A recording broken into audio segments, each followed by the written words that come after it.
Biology का chapter है gland यानी कि ग्रंथि, ठीक है। तो ग्लैंड यानी कि ग्रंथि जो है तीन प्रकार का होता है। एक होता है बाह्य स्रावी ग्रंथि, एक होता है अंतः स्रावी ग्रंथि, एक होता है मिश्रित ग्रंथि। तो बाह्य स्रावी ग्रंथि को इंग्लिश में कोची बोलते हैं, तो एक्सोक्राइन ग्लैंड्स, एक्सोक्राइन ग्लैंड्स। और अंतः स्रावी ग्रंथ को कोची बोलते हैं, तो इंडोक्राइन ग्लैंड्स, इंडोक्राइन ग्लैंड्स। और मिश्रित ग्रंथि को कोची बोलते हैं, तो मिक्स ग्लैंड बोलते हैं। तो देखो बाह्य स्रावी ग्रंथि कोची होता है यानी कि एक्सो, तो इसमें एंजाइम का स्राव होता है। तो जिसमें एंजाइम का स्राव होगा वो कोची हो जाएगा, बाह्य स्राव ग्रंथि हो जाएगा, ठीक है। और जिसमें हार्मोन का स्राव होगा वो कोची हो जाएगा, तो अंतः स्रावी ग्रंथि हो जाएगा, ठीक है। तो हार्मोन का स्राव होगा तो अंतः स्रावी ग्रंथि हो जाएगा, और एंजाइम का स्राव हो जाएगा तो कुछ हो जाएगा, बाह्य स्रावी ग्रंथि हो जाएगा, ठीक है।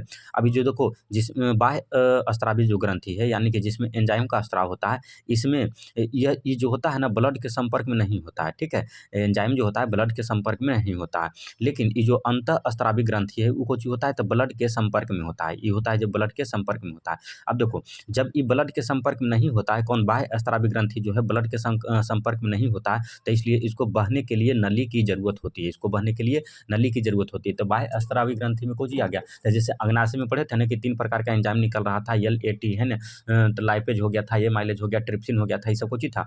तो एंजाइम था, तो ये सब नली के माध्यम से बहता है, यानी कि बाह्य स्रावी ग्रंथि को नली की आवश्यकता होती है। अंतः स्रावी ग्रंथि जो है वो ब्लड के संपर्क में रहता है, ये चलते नली की आवश्यकता इसको नहीं होती है, और जब शरीर से बाहर निकलेगा तो ब्लड के साथ निकलेगा, ठीक है। अब मिश्रित ग्रंथि की बात करेंगे तो इसमें कुछ भाग इसमें एंजाइम भी निकलता है और हार्मोन भी निकलता है, यानी कि दोनों। इसमें ब्लड के संपर्क अगर एंजाइम निकलेगा तब नली की आवश्यकता नहीं होगा, यानी कि नलिका विहीन हो जाएगी। और जब हार्मोन निकलेगा तब कुछ हो जाएगा, ब्लड के संपर्क में हो जाएगा, ब्लड के संपर्क में हो जाएगा तो नलिका होगा, है ना। तो इस प्रकार की चीज़ें हो जाती है। अब देखो अगर बात करेंगे इसको बाह्य स्रावी ग्रंथि में कौन-कौन होता है, तो इसका एग्जांपल की बात करेंगे तो एगो हो गए अश्रु ग्रंथि, अश्रु ग्रंथि। तो अश्रु ग्रंथि कुछ हो गया, बाह्य स्रावी ग्रंथि हो गया। देखो अश्रु के साथ ब्लड निकलता है, नहीं निकलता है। तो कुछ हो गया अश्रु जो होता है बाह्य स्रावी ग्रंथि हो गया। अश्रु को कोची बोलते हैं, तो लेक्राइमल ग्लैंड्स है ना, लेक्राइमल ग्लैंड्स हो गया अश्रु को। फिर हो गया संवेदी ग्रंथि, संवेदी ग्रंथि से कुछ होता है, पसीना निकलता है, संवेदी ग्रंथि। तो पसीना के लिए कौन जिम्मेदार है, तो संवेदी ग्रंथि, संवेदी ग्रंथि है ना। श्वेत ग्रंथि, श्वेत ग्रंथि पसीना के लिए, श्वेत ग्रंथि पसीना के लिए श्वेत ग्रंथि जिम्मेदार है। आई भी कुछ है तो बाह्य स्रावी ग्रंथि है, ठीक है।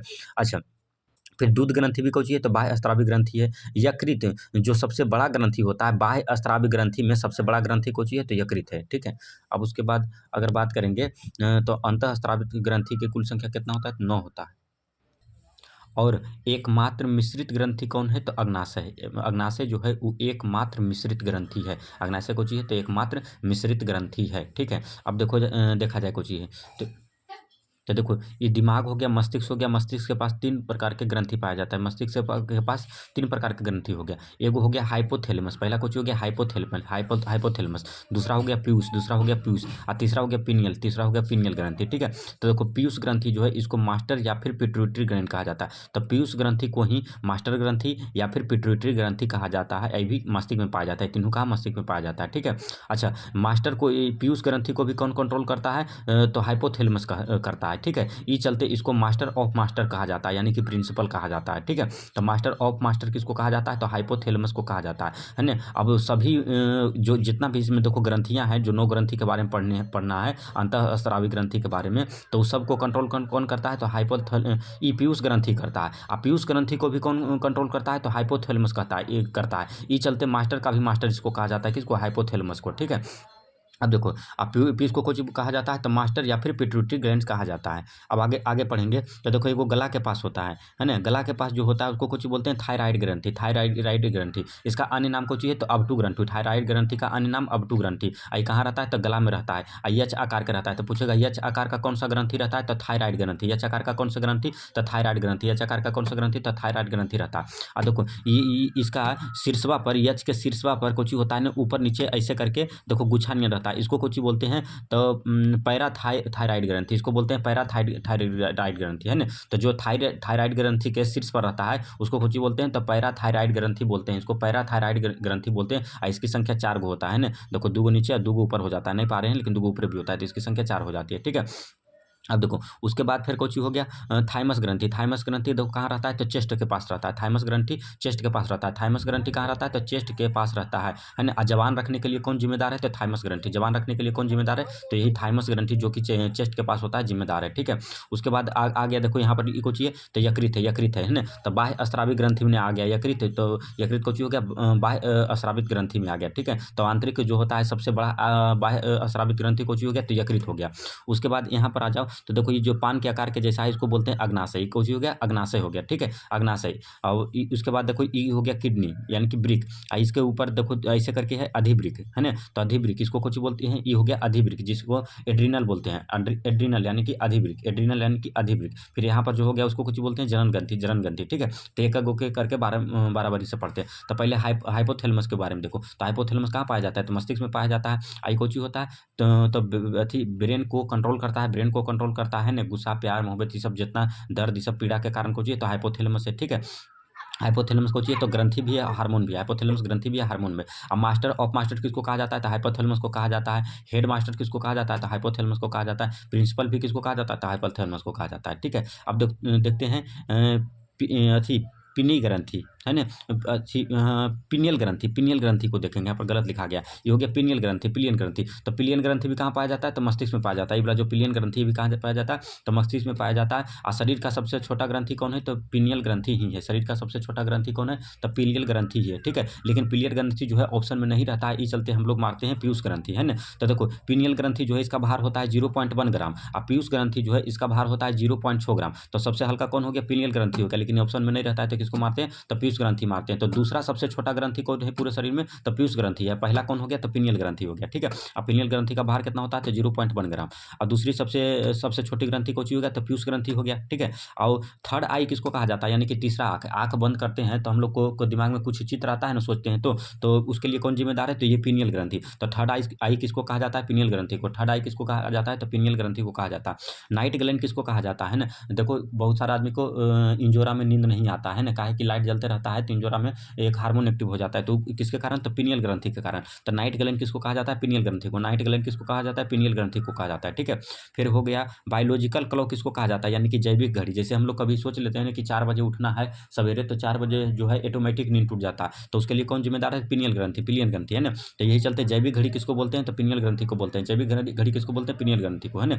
तो मस्तिष्क में पाया जाता है पिनियल घड़ी, सबसे छोटा ग्रंथि है पिनियल ग्रंथि, इसका भार होता है 0.1 ग्राम। पीयूष ग्रंथि जो है वो दूसरी सबसे बड़ी ग्रंथि है। थर्ड आई किसको कहते हैं, तो पिनियल ग्रंथि को। नाइट ग्लैंड किसको कहते हैं, पिनियल ग्रंथि को। अब बायोलॉजिकल घड़ी जो है, जैविक घड़ी किसको कहते हैं, तो पिनियल ग्रंथि को ही कहते हैं। अब आगे पढ़ते हैं पीयूष ग्रंथि के बारे में।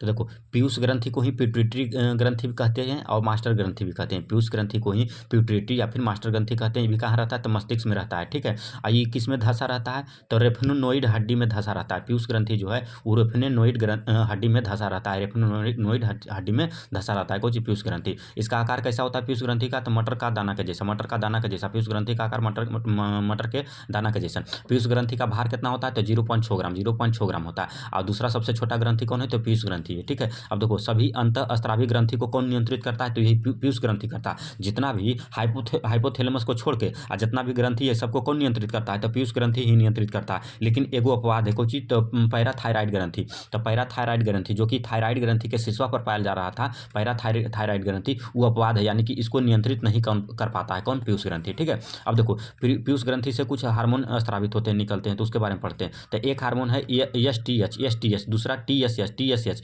तीसरा हो गया ए सी टी एच, चौथा हो गया जी टी एच, और पांचवा हो गया एल टी एच। तो सबके बारे में पढ़ते हैं। तो एस टी एच इसका फुल फॉर्म कुछ ही होगा, तो सोमैटोटॉपिक हार्मोन। एस टी एच का मतलब कुछ हो गया सोमैटोटॉपिक हार्मोन। आई कुछ है, तो वृद्धि के लिए जिम्मेदार है। तो एस टी एच हार्मोन किसके लिए जिम्मेदार है, तो वृद्धि के लिए जिम्मेदार है ना। वृद्धि यानी कि शरीर वृद्धि होता है किसके कारण, तो एच टी एच हार्मोन के कारण, यानी कि सोमैटोटॉपिक हार्मोन के कारण। फिर हो गया TSH। TSH के फुल फॉर्म कुछ होता है तो thyroid stimulating hormone, thyroid stimulating hormone, ठीक है। तो ये कुछ होता है तो थायराइड को कंट्रोल करता है। TSH हार्मोन कुछ होता है तो थायराइड को कंट्रोल करता है। TSH कुछ करता है तो थायराइड को कंट्रोल करता है। उसके बाद हो गया ACTH हार्मोन। ACTH हार्मोन तो इसका फुल फॉर्म कुछ हो गया adrenocorticotropic hormone, adrenocorticotropic hormone, adrenocorticotropic hormone, adrenocorticotropic hormone, ACTH इसका फुल फॉर्म हो गया। ये कौन सी करता है तो एड्रीनल ग्रंथि है उसको कंट्रोल करता है, एड्रीनल ग्रंथि है उसको कंट्रोल करता है, ठीक है। अब देखो बोले थे ना कि पीयूष ग्रंथि से ये सब हार्मोन निकल रहा है, आप पीयूष ग्रंथि कौन सी करता है तो सभी हार्मोनों को नियंत्रित करता है। तो वही देखो यहाँ पर नियंत्रित करता है कि TSH जो है थायराइड को नियंत्रित करता है, ACTH जो है एड्रीनल को नियंत्रित करता है। उसके बाद देख लो GTH की बात करेंगे। GTH इसका फुल फॉर्म होता है gonadotropic hormone, GTH gonadotropic hormone, GTH gonadotropic hormone. ये कुछ करता है तो जनन ग्रंथि को कंट्रोल करता है, GTH जो है वो जनन ग्रंथि को कंट्रोल करता है। उसके बाद LTH हार्मोन की बात करेंगे तो इसका फुल फॉर्म कुछ होता है तो lactogenic hormone, LTH lactogenic hormone, LTH lactogenic hormone इसका फुल फॉर्म हो गया, है ना। तो दूध जनक हार्मोन किसको कहा जाता है तो LTH को, TH को। दूध जनक हार्मोन किसको कहा जाता है तो LTH को कहा जाता है, ठीक है। देखो तो दूध जनक हार्मोन जो है कहा जाता है किसको तो LTH को कहा जाता है। लेकिन ऑक्सीटोसिन हार्मोन को होता है तो दूध की मात्रा को बढ़ाने का काम कौन करता है तो ऑक्सीटोसिन हार्मोन। तो दूध की मात्रा को कौन बढ़ाता है तो ऑक्सीटोसिन हार्मोन बढ़ाता है, दूध की मात्रा को ऑक्सीटोसिन हार्मोन बढ़ाता है, ठीक है। अब देखो ऑक्सीटोसिन जो है वो लेबर पेन में होता है, ठीक है। तो लेबर पेन किसको कहा जाता है तो ये ऑक्सीटोसिन हार्मोन को ही लेबर पेन भी कहा जाता है। तो लेबर पेन हार्मोन किसको कहा जाता है तो ऑक्सीटोसिन हार्मोन को ही कहा जाता है। और लव हार्मोन किसको कहा जाता है तो ऑक्सीटोसिन हार्मोन को ही कहा जाता है ना। तो इस प्रकार से हो जाता है क्योंकि लव में ये ऑक्सीटोसिन हार्मोन जो है एक्टिव हो जाता है, ठीक है। और लेबर पेन में भी ऑक्सीटोसिन हार्मोन एक्टिव हो जाता है। तो लेबर पेन हार्मोन और लव हार्मोन जो है ऑक्सीटोसिन को कहा जाता है। ऑक्सीटोसिन जखन आ रहा है तो ऑक्सी जहां भी आएगा तो कुछ हो जाएगा दूध की बात हो जाएगा। अब देखो वृद्धि हार्मोन की बात करेंगे तो वृद्धि हार्मोन कौन था तीवला था STH, है ना। तो वृद्धि हार्मोन यानी कि STH की बात करेंगे तो अगर इस शरीर में ज्यादा मात्रा में अति स्रावित हो जाएगा तो भीमकाय शरीर हो जाएगा, है ना, भीमकाय। और अगर कम मात्रा में स्रावित होगा STH हार्मोन तब कुछ हो जाएगा तो बौनापन हो जाएगा। तो जो भीम का है उसको कुछ बोलते हैं तो जिनगे नाइटिजम, जिनगे नाइटिजम, जिनगे नाइटिजम। भीम का को इंग्लिश में कुछ बोलते हैं तो जिनगे नाइटिजम। अब बौनापन को कुछ बोलते हैं तो ड्वार्फिज्म, ड्वार्फिज्म, ड्वार्फिज्म इस प्रकार की चीज हो जाती है। अब अगला पढ़ते हैं थायराइड ग्रंथि के बारे में। थायराइड ग्रंथि को ही अवटु ग्रंथि बोलते हैं, थायराइड ग्रंथि को ही क्या बोलते हैं तो अवटु ग्रंथि बोलते हैं। कहाँ पाया जाता है तो गला में। इसका आकार कैसा होता है एच आकार का होता है और इसका आकार कुछ होता है तो बटरफ्लाई भी बोलते हैं और तितली का आकार भी बोलते हैं, ठीक है। इसी को किसको थायराइड ग्रंथि को। अच्छा सबसे बड़ा अंतःस्रावी ग्रंथि कौन है तो थायराइड ग्रंथि ही है। तो सबसे बड़ा अंतःस्रावी ग्रंथि थायराइड ग्रंथि, सबसे बड़ा अंतःस्रावी ग्रंथि कौन हो गया थायराइड ग्रंथि जो कि एच आकार का होता है और गला में पाया जाता है, ठीक है। अब देखो थायरॉक्सिन हार्मोन किससे निकलता है तो थायराइड ग्रंथि से, थायराइड ग्रंथि से थायरॉक्सिन हार्मोन निकलता है, थायराइड ग्रंथि से थायरॉक्सिन हार्मोन निकलता है। अच्छा ये जो थायरॉक्सिन हार्मोन है इसको निकालने वाला कौन होता है तो आयोडीन होता है। थायरॉक्सिन हार्मोन जो है इसको कौन निकालता है तो आयोडीन निकालता है। और अगर शरीर में आयोडीन की कमी हो जाएगी तो कुछ हो जाएगा थायरॉक्सिन हार्मोन नहीं निकलेगा, जिससे कुछ हो जाता है तो आयोडीन की कमी से घेगा रोग हो जाता है। और घेगा रोग को ही ग्वाइटर या फिर गलगंड बोलते हैं। घेगा रोग को ही ग्वाइटर और गलगंड बोलते हैं, ठीक है। अब देखो मेटाबॉलिक प्रक्रिया जैसे कि हम लोग के शरीर में श्वसन परिवहन ये सब बहुत तरह के प्रक्रिया होता है तो इसको कुछ बोलते हैं मेटाबॉलिक क्रिया, मेटाबॉलिक क्रिया। तो मेटाबॉलिक क्रिया के लिए कौन जिम्मेदार है तो यही थायराइड ग्रंथि। तो थायराइड ग्रंथि जो है मेटाबॉलिक प्रक्रिया के लिए जिम्मेदार है, थायराइड ग्रंथि जो है मेटाबॉलिक प्रक्रिया के लिए जिम्मेदार है, ठीक है। अब देखो आयोडीन नमक किसको कहते हैं तो एगो तो साधारण नमक लेंगे यानी कि NaCl लेंगे और साथ में या तो Ki या फिर KiO3 मिला देंगे तो आयोडीन युक्त नमक हो जाता है, ठीक है। तो साधारण नमक में जब Ki या फिर KiO3 मिला देंगे तब कुछ हो जाता है आयोडीन नमक। तो Ki को क्या बोलते हैं तो पोटेशियम आयोडाइड, Ki को पोटेशियम आयोडाइड, Ki को पोटेशियम आयोडाइड बोलते हैं। और KiO3 को कुछ बोलते हैं तो potassium iodate, potassium iodate, KiO3 को पोटेशियम आयोडेट बोलते हैं, ठीक है। आगे देखते हैं। अब देखते हैं थाइमस ग्रंथि, थाइमस ग्रंथि। तो थाइमस ग्रंथि कहाँ सीना में पाया जाता है, थाइमस ग्रंथि जो है कहाँ तो सीना में पाया जाता है बोलते थे। तो युवा यानी कि जवान होने के लिए कौन जिम्मेदार है थाइमस ग्रंथि है ना। तो अगर कुछ होता है थाइमस ग्रंथि जो है उम्र के साथ धीरे धीरे घटता है तो यही कारण है कि बाद में जाके पीयूष ग्रंथि के थाइमस ग्रंथि के कमने के कारण कुछ होता है बाद में बुढ़ापा आ जाता है, ठीक है। उम्र के साथ कुछ होता है धीरे धीरे कमता है, नष्ट होता है। अब देखो अच्छा हम लोग जवान दिखते हैं तो कुछ के कारण तो जवान में कुछ होता है रोगों से लड़ने की क्षमता ज़्यादा होता है यानी कि लिम्फोसाइट लिम्फोसाइट जो होता है WBC लिम्फोसाइट जो कि टी एंटीबॉडी बनाता है। तो टी एंटीबॉडी कौन बनाता है? तो ये थाइमस ग्रंथि। तो लिम्फोसाइट टी एंटीबॉडी बनाता है कौन? तो थाइमस ग्रंथि ही बनाता है। ठीक है, अब अगला देखते हैं अग्नाशय ग्रंथि के बारे में। तो अग्नाशय जो देखो लैंगरहैंस की द्वीपिका किस में होती है? तो अग्नाशय में। लैंगरहैंस की द्वीपिका किस में होती है? तो अग्नाशय में होती है। अब देखो अग्नाशय में बोले थे ना कि अग्नाशय में दो हो जाता है, एगो बाह्य अंतःस्रावी ग्रंथि हो जाता है, एगो अंतःस्रावी ग्रंथि हो जाता है। तो बाह्य अंतःस्रावी ग्रंथि में कुछ हो रहा था जिसमें एंजाइम का स्राव हो रहा था, कुछ था बाह्य एंजाइम ग्रंथि था।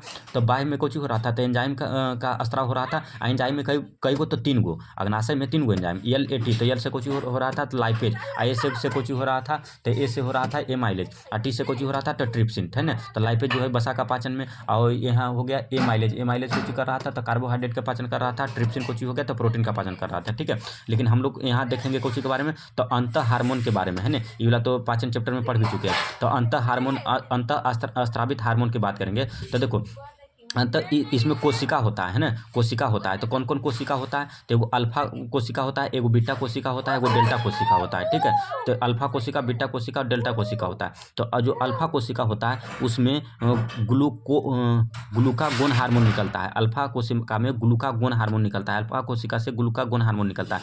बीटा कोशिका से कुछ होता है इंसुलिन हार्मोन निकलता है, बीटा कोशिका से इंसुलिन हार्मोन निकलता है ना। जो डेल्टा कोशिका होता है उसमें सोमेस्टेरिन हार्मोन निकलता है ना, सोमेस्टेरिन हार्मोन निकलता है, डेल्टा से सोमेस्टेरिन हार्मोन निकलता है। इस प्रकार से चीज़ हो जाती है।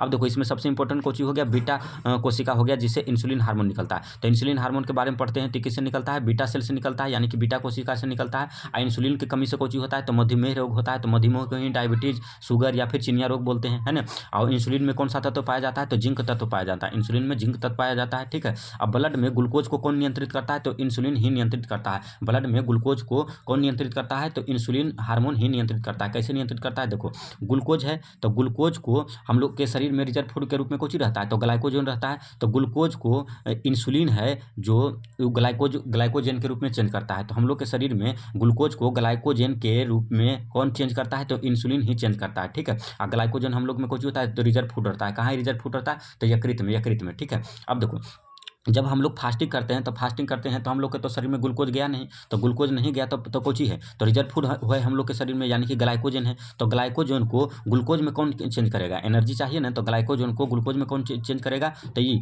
ग्लूकागोन करेगा, ग्लूकागोन हार्मोन करेगा, जो कि अल्फा सेल में पाया जा रहा था, है ना। तो ग्लाइकोजन को ग्लूकोज में कौन चेंज करेगा? तो ग्लूकाजोन चेंज करेगा, है ना। और ग्लूकाजोन हार्मोन जो है कोचिंग पाया जा रहा था तो अल्फा सेल यानी कि अल्फा कोशिका में पाया जा रहा था। ठीक है, अब लास्ट देखते हैं एड्रीनल ग्रंथि के बारे में। तो एड्रीनल ग्रंथि को क्या बोलते हैं? तो अधिवृक्क बोलते हैं, है ना। वृषण के शीर्ष पर पाया जा रहा था। ठीक है, तो एड्रीनल ग्रंथि को अधिवृक्क बोलते हैं। ये कहाँ होता है? तो वृक्क पर होता है। कितना होता है? तो एक जोड़ा होता है, यानी कि 2 होता है। और आपातकालीन हार्मोन किसको कहते हैं? तो एड्रीनल ग्रंथि यानी कि अधिवृक्क को ही कहते हैं। एड्रीनल ग्रंथि यानी कि अधिवृक्क को ही क्या कहते हैं? तो आपातकालीन हार्मोन कहते हैं। जैसे सांप पर अचानक पैर पर गया तो आपातकालीन हार्मोन निकलेगा, पानी में डूब रहे हैं आपातकालीन हार्मोन निकलेगा, है ना।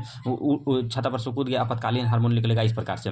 तो ये जो होता है एड्रीनल ग्रंथि आपातकालीन हार्मोन 3F होता है। तो 3F एगो एफ कोची हो गया, तो एफ से फाइट मतलब कि लड़ो, फिर हो गया एफ से फेयर मतलब कि डरो, फिर हो गया एफ से फ्लाइट मतलब उड़ो। ठीक है, फिर होता है कोची एड्रीनल ग्रंथि में 4S हार्मोन होता है। 4S हार्मोन के मतलब कोची हो गया कि 4 बार यस रहेगा। एगो हो गया शुगर यानी कि जो शुगर को मात्रा को नियंत्रित करेगा। फिर हो गया साल्ट जो नमक की मात्रा को नियंत्रित करेगा। फिर हो गया स्ट्रेट जो तनाव को नियंत्रित करेगा। फिर होगा सेक्सुअल। ठीक है, ये हो गया 4 गो। ठीक है, अब देखते हैं एड्रीनल ग्रंथि के बारे में। तो हम किडनी के बारे में पढ़े थे, तो किडनी का जो बाहरी भाग था उसको कोची कहते थे? तो कोर्टेक्स कहते थे। और किडनी का आंतरिक भाग को कोची कहते थे? मेडुला कहते थे। तो सेम यहाँ पर चीज हो जाता है एड्रीनल ग्रंथि में। तो एड्रीनल का बाहरी भाग कोची हो जाता है? कोर्टेक्स हो जाता है, कोर्टेक्स। और एड्रीनल का आंतरिक भाग कोची होता है? मेडुला। तो ये जो कोर्टेक्स होता है एड्रीनल ग्रंथि का बाहरी भाग कोर्टेक्स, इससे 3 प्रकार के हार्मोन निकलता है। एक होता है ग्लूकोकॉर्टिक्स बाइट्स, है ना, जो कि शुगर को नियंत्रित करता है। फिर हो गया दूसरा मिनरलोकॉक्टिस बाइट्स, है ना, मिनरलोकॉक्टिस बाइट्स, है ना, ये कोची करता है? तो साल्ट यानी कि खनिज लवण को नियंत्रित करता है। फिर तीसरा हो गया कौन? सेक्सुअल। फिर हो गया आंतरिक भाग को किसे कोची कहते हैं? तो मेडुला कहते हैं। और मेडुला से देखो 2 हार्मोन निकलेगा, एगो एड्रीनिल हार्मोन निकलेगा, इसी को आपातकालीन हार्मोन कहते हैं, एड्रीनिल हार्मोन, है ना। तो गुस्सा उस्सा जो टूटे आ जाता है तो उसके लिए कौन जिम्मेदार है? आक्रामक हो जाना, तो एड्रीनिल हार्मोन यानी कि आपातकालीन हार्मोन। एगो हो जाता है दूसरा का कोची नॉर एड्रीनल हार्मोन। तो ई वाला जब हार्मोन एक्टिव होगा तो आदमी कोची रहेगा, शांत रहेगा। नॉर एड्रीनलिन हार्मोन है ना। तो ये जो इसके बाद देखो कोची पढ़ना है, जनन ग्रंथि पढ़ना है, लेकिन जनन ग्रंथि जो है हम पहले ही जनन चैप्टर में पढ़ चुके हैं, ये चलते यहाँ पर नहीं पढ़ रहे हैं, है ना। तो ग्लैंड यानी कि ग्रंथि चैप्टर जो है यहाँ से खत्म हो गया।